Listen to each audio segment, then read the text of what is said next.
মানুষের কাছে চাইতেও পারে না, আবার সে কিছু কর্ম করে খাবে সেরকম ব্যবস্থা হয়। এরকম মিসকিনদেরকে আমরা জাকাত দিই।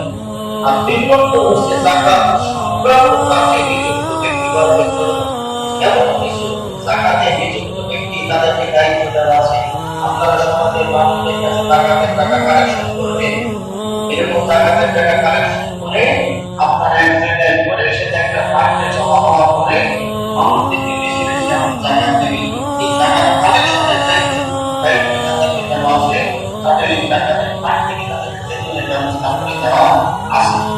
এই জন্য এইখানে আমরা জাকাত দিতে পারবো।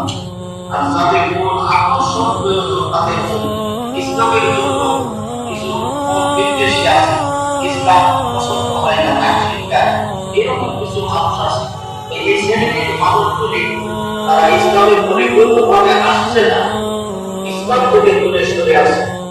এরকম মানুষগুলি মুসলমান দাবি করে কিন্তু নামাজের ধারের কাছে নাই, রোজায় নাই, দিনের কাছে আত্মার দেওয়া পছন্দ করে না। কিন্তু এই শ্রেণীর মানুষ খুব দরিদ্র। এরকম মানুষ তাদের ক্ষমতা জয় করার জন্য, ইসলামের পথে নিয়ে আসার জন্য তাদেরকে আমাদের জাকাত দিতে হবে।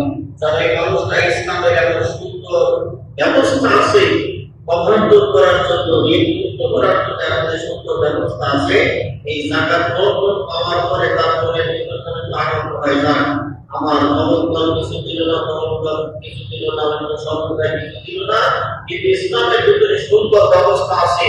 তার ইসলাম থেকে যখন আমরা সহযোগিতা করেছে, এখন থেকে আমরা ইসলামের ভালোবাসা গ্রহণ করি।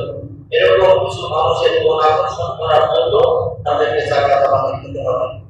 এরকম ভাবে নাশকতির জন্য রাসূলের জামানায় তার দাসীদেরকে ঈদে নিয়ে আসা হতো, তাদেরকে আরো মুক্ত করে দেওয়া হতো, এরকম ব্যবস্থা।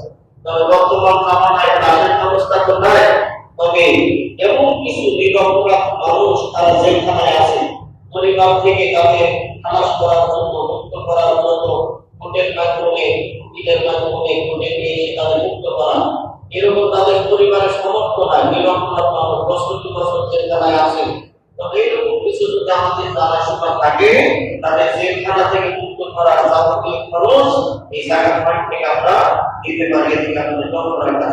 সম্মানিত উপস্থিতি, আরেকটি হচ্ছে ঋণ গ্রস্তদের জন্য।